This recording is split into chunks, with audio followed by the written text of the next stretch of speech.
नमस्कार, मैं हूं कपिल और आप देख रहे हैं नेक्स्ट 9 न्यूज। स्वागत है आपका इस खास प्रोग्राम में जिसका नाम है सियासी संग्राम। आज हम चर्चा करेंगे सचिन पायलट के ऊपर और ये जानने की कोशिश करेंगे क्या ज्योतिरादित्य सिंधिया उनकी बीजेपी में एंट्री करा सकते हैं, क्योंकि अगर मध्य प्रदेश की बात करी जाए तो एक ऐसा वक्त था जब सिंधिया कांग्रेस में थे और बीजेपी पर जुबानी हमला करते हुए नजर आते थे।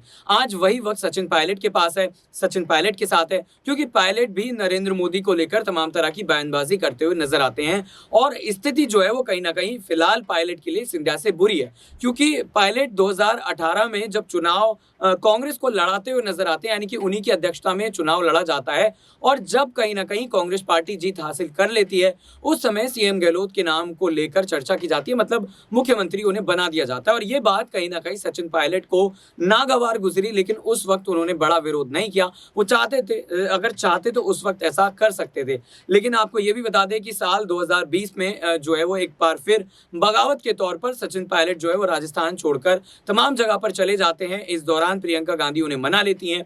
साल 2022 में भी कुछ इसी तरह का वाकया देखने को मिलता है, जब गहलोत के 81 विधायक जो है अपना इस्तीफा समर्थन में सौंप देते हैं गहलोत के, यानी कि इशारा ये था कि हम सचिन पायलट को मुख्यमंत्री बनते हुए नहीं देखना चाहते। हालांकि अगर कांग्रेस की बात करी जाए तो आप देखिए मल्लिकार्जुन खड़गे के पास राजनीतिक अनुभव है 50 सालों का, वो भी कोई बड़ा फैसला नहीं लेते। अगर राहुल गांधी की बात करी जाए तो ये कहा जाता है कि सुखजिंदर सिंह रंधावा के साथ मिलकर वो भारत जोड़ो यात्रा के दौरान एक बड़ा फैसला ले लेंगे। खिलाड़ी लाल बैरवा जो पायलट कैंप के माने जाते हैं, वो कहते हैं कि रायपुर अधिवेशन के बाद जो है वो ताजपोशी हो जाएगी, तब भी नहीं होती, फिर ऐलान होता है कि बजट के बाद होगा। लेकिन तमाम चीजों को देखने के बाद ये अब कहीं ना कहीं फैसला हो चुका है कांग्रेस पार्टी के अंदर कि अब पायलट जो है वो फिलहाल मुख्यमंत्री पद की दावेदारी करते हुए नजर नहीं आएंगे। और इन्हीं तमाम बातों को जानने के लिए मेरे साथ कशिश है, उनसे जानने की कोशिश करेंगे। सीधा सवाल ये रहेगा कि क्या सिंधिया जो है वो काम कर सकते हैं जो काम कहीं ना कहीं और तमाम नेताओं ने किया था। सीधा सवाल यही रहेगा कि पायलट की ताजपोशी सिंधिया करवा सकते हैं बीजेपी के अंदर? देखिए ये काफी मुश्किल यहाँ पर नजर आ रहा है, क्योंकि आप देखिए कि पायलट का साफ तौर पे कहना है कि वो कांग्रेस में ही रहेंगे जिंदगी भर, जब तक वो जिंदा है तब तक कांग्रेस पार्टी में रहेंगे। लेकिन नहीं लगता कि यहाँ पर पायलट जो है वो कांग्रेस पार्टी में ज्यादा दिन भी टिक पाएंगे, क्योंकि अब पानी कहीं ना कहीं सर से ऊपर उठता हुआ नजर आ रहा है। यहाँ पर जो इंतजार है पायलट का, उसका घड़ा भरता हुआ नजर आ रहा है। लेकिन बात की जाए यहाँ पर सिंधिया की कि सिंधिया उनकी यहाँ पर ताजपोशी कराएंगे, तो किस पद पर ताजपोशी कराएंगे ये भी सवाल है। क्या उन्हें राजस्थान का ही मुख्यमंत्री बना देंगे? तो मुझे ऐसा नहीं लगता। क्यों? क्योंकि सिंधिया अपने सीएम बनने के चक्कर में पूरी तरीके से व्यस्त है मध्य प्रदेश में। वो यहाँ पर पार्टी में ना तो कोई बगावत कर रहे हैं, ना ही यहाँ पर किसी के खिलाफ है। शिवराज सिंह चौहान को अगर आगे कर दिया जाता है तो वो उस बात के लिए भी राजी हो जाएंगे, लेकिन वो अपने लिए पूरी कोशिश करते नजर आ रहे हैं। ऐसे कयास लगाए जाते हैं कि शायद सिंधिया और पायलट की अभी भी बातचीत हो रही है, क्योंकि इनकी दोस्ती बहुत गहरी थी। और यहाँ पर पायलट ने खुद ये बात कही थी कि जो सिंधिया ने किया वो पायलट नहीं करेगा। तो मुझे नहीं लगता कि यहाँ पर अगर पायलट इस तरीके से किसी और पार्टी में जाएंगे तो बीजेपी में ही जाएंगे, क्योंकि उनके पास बहुत सारे इस वक्त ऑप्शंस खुले। और कहीं ना कहीं मुझे लगता है कि अगर पार्टी से अलग होने की बात आई तो अपनी खुद की ही पार्टी बनाएंगे। देखिए कशिश, लेकिन एक सवाल ये नहीं बनता, अगर राजनीति की बात करी जाए तो बहुत सारे ऐसे नेता हैं जो केंद्र सरकार यानी कि बीजेपी के खिलाफ बोलते हैं। वो खासतौर पर कांग्रेसी नेता हैं और कांग्रेस को छोड़ने के बाद जो है वो पूरी तरह से अपने बयान को बदल देते हैं। हालांकि गुलाम नबी आजाद ने जब पार्टी छोड़ी थी तब ये कयास लगाए जाने लगे थे कि शायद वो बीजेपी का समर्थन ले सकते हैं। हालांकि अभी जम्मू कश्मीर में चुनाव नहीं हुए, लेकिन चर्चाएं इस बात को लेकर बार बार की जाती हैं। तो क्या पायलट आज ये बार बार ये कह रहे हो भले ही कि मैं कांग्रेस में रहूंगा, लेकिन सिंधिया भी कभी ना कभी इस तरह की बातें करते होंगे।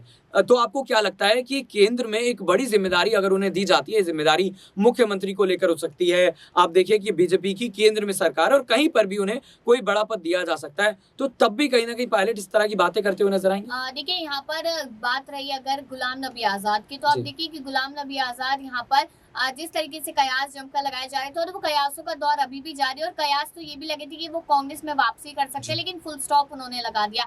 हो सकता है कि अगर देश को एक साथ करने की बात की जाए तो गुलाम नबी आजाद यहाँ पर जम्मू कश्मीर में बीजेपी का साथ दे, कोई बड़ी बात नहीं होगी। बात की जाए सिंधिया की, तो सिंधिया भी यहाँ पर बहुत बयानबाजी करते थे, बहुत कुछ उल्टा फुल्टा यहाँ पर पीएम नरेंद्र मोदी को लेकर कहते थे। लेकिन आज जब उनसे वही सवाल किए जाते हैं तो चुप्पी साधे नजर आते हैं। और नॉर्मल सी बात है कि जब हम अगेंस्ट में है तो हम बोलेंगे, हम अपनी पार्टी के साथ है तो हम दूसरे के खिलाफ बोलेंगे। लेकिन जब हम पार्टी यहाँ पर बदल लेते हैं तो हम नहीं बोलते उसके बारे में, हम फिर दूसरी पार्टी के खिलाफ बोलते हैं। अब आप देखिए यहाँ पर पायलट को लेकर, तो नॉर्मल सी बात है कि सिंधिया तो नहीं, लेकिन हाँ अगर जिस तरीके से सतीश पुनिया हो गए, यहाँ पर और भी तमाम नेता थे जो कहीं ना कहीं पायलट के लिए उन्होंने कहा था कि हमारी पार्टी के दरवाजे खुले, जब आना हो कोई भी नेता आ सकता है, तो हो सकता है कि पायलट यहाँ पर चुनावों से या कुछ दिन पहले या फिर चुनावों के कुछ दिन बाद यहाँ पर कहीं ना कहीं पार्टी छोड़ते नजर आए और वो खुद से बीजेपी की साइड जाए, तो बीजेपी उन्हें यहाँ पर बड़ा पद दे सकती है।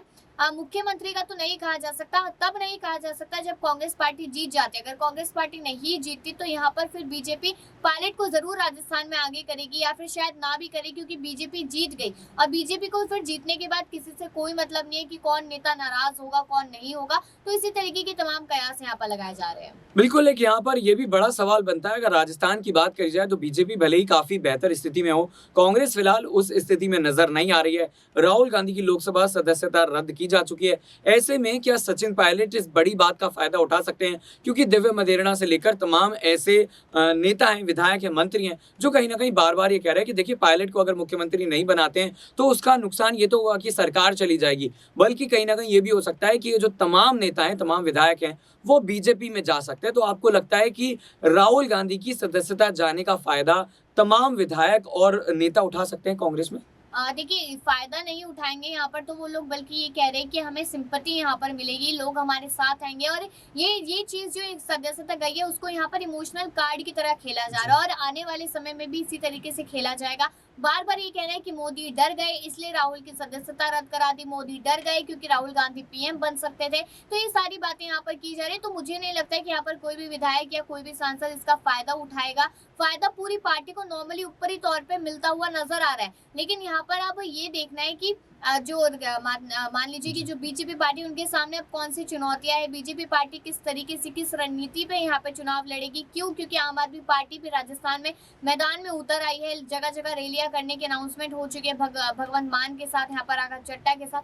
तो ये सारे सवाल यहाँ पर बने हुए हैं कि बीजेपी किससे लड़ेगी, आम आदमी से लड़ेगी या फिर कांग्रेस से लड़ेगी। बिल्कुल, इस खास डिबेट को खत्म करने से पहले एक छोटा सा सवाल पूछना चाहूंगा। हनुमान बेनीवाल ने कहा कि जो पीएम मोदी हैं वो कहीं ना कहीं इंदिरा गांधी जैसे चलती थी, जैसा करती थी, वैसा ही करते हुए नजर आ रहे हैं और जल्दी देश में इमरजेंसी जैसा माहौल हो सकता है। आपको लगता है कि ऐसा होगा? देखिए ऐसा तो नहीं होगा, क्योंकि ऐसा इसलिए नहीं होगा क्योंकि इंदिरा गांधी का जो समय था 1975 का वो समय था, उस दौरान क्या हुआ, लोगों की नसबंदी तक करा दी गई, लोगों के घर से निकलना लोगों का बंद कर दिया गया। काफी हद तक वो सारी चीजें हो गई थी जिससे जनता यहाँ पर कहीं ना कहीं परेशान हो गई थी। अब आप मोदी की बात करें, मोदी को इंदिरा गांधी के साथ जोड़ रहे तो कहीं ना कहीं ये गलत है, क्योंकि यहाँ पर पीएम मोदी का निशाना जनता नहीं है, पीएम मोदी का निशाना यहाँ पर विपक्षी नेता है। तो दोनों बातों में काफी फर्क है। तो कहीं ना कहीं ये कयास जो लगाए जा रहे हैं उन पर मोहर लगती हुई नजर आ सकती है कि यहाँ पर बीजेपी सरकार चाहती है कि हमारे सामने कोई विपक्ष हो ही ना, कोई पार्टी खड़ी ही ना हो, तो हमें यहाँ पर किसी से लड़ने की जरूरत नहीं पड़ेगी। तो तानाशाही वाला मामला कहीं ना कहीं यहाँ पर देखा जा सकता है। बिल्कुल, इन तमाम सवालों का जवाब देने के लिए कशिश बहुत बहुत शुक्रिया। तो हमने जानने की कोशिश की कि क्या सिंधिया जो है वो पायलट की वापसी ना कहिए, इसको ये कह सकते हैं कि एक बड़ा पद जो है वो बीजेपी में दिला सकते हैं और फिलहाल ऐसी संभावनाएं कम नजर आ रही है। लेकिन राजनीति में कल का जो सूरज आता है वो किसी को नहीं पता होता कि वो क्या लेकर आएगा। तो फिलहाल सियासी संग्राम में इतना ही। बाकी तमाम खबरों से रूबरू रहने के लिए देखते रहिए नेक्स्ट 9 न्यूज़। नमस्कार।